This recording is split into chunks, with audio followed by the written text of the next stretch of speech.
Coming up here on Mountain News this morning, Kentucky students meet with lawmakers in the Capitol to celebrate their academic achievements. And even though it's still winter, folks in one eastern Kentucky county prepare for visitors in the summer. Dedicated to eastern and southern Kentucky, this is WYMT Mountain News this morning. Good morning, and don't we certainly wish it was summertime. It's 5:33. I'm Dakota Makris. Good morning to you. Let's take it over to Brandon for a look at our forecast. And Brandon, we're going to get right into it this morning.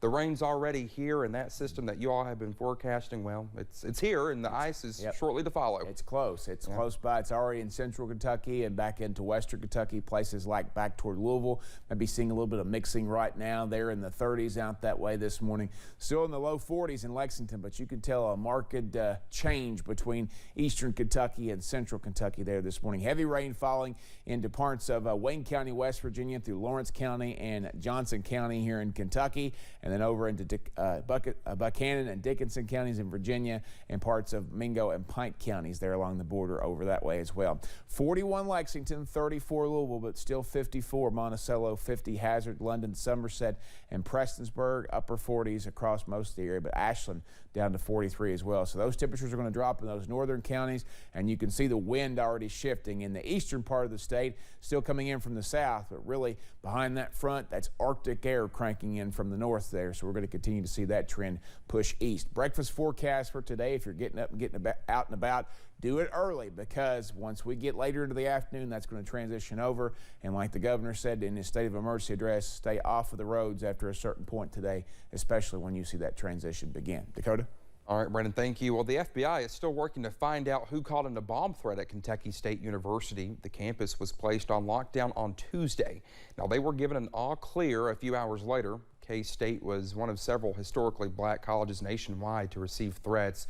Law enforcement is reminding people that if you see something suspicious or in person or online, to report it immediately.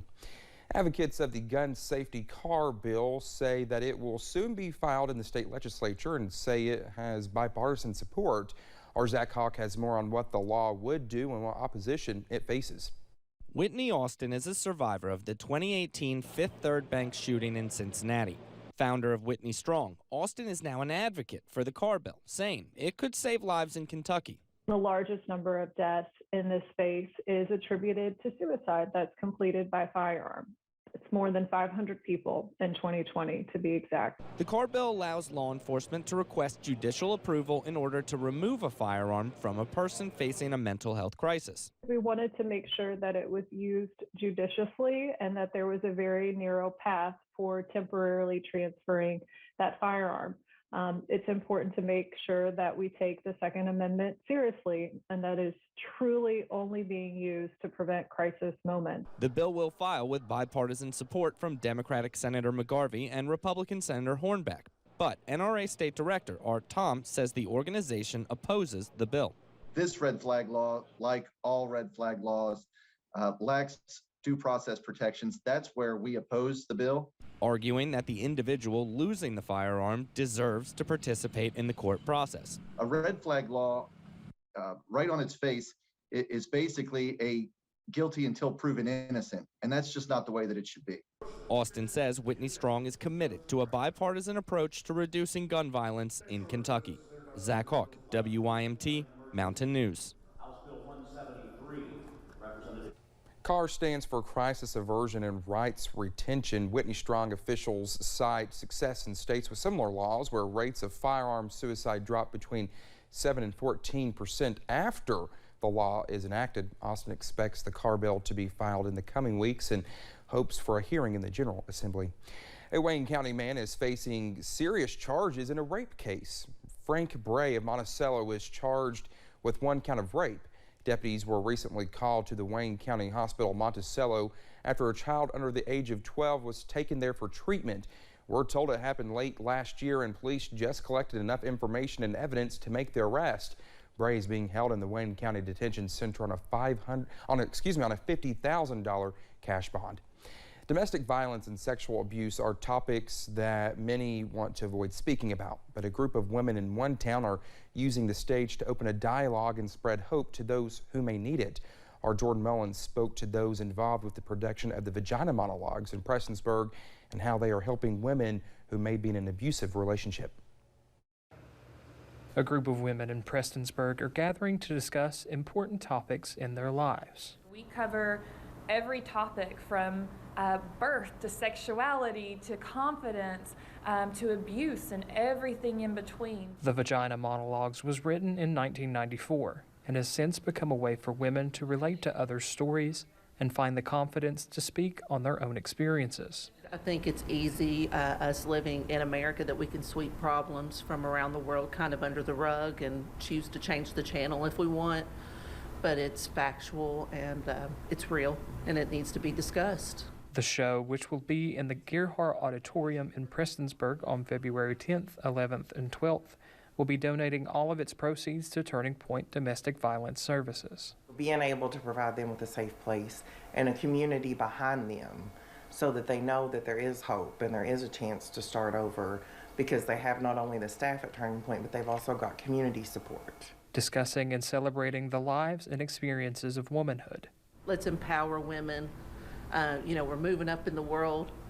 We're vice presidents of the United States. Like, we can do all of these things, and we need to celebrate all that is women and not sweep us under the rugs. While helping other women through troublesome times.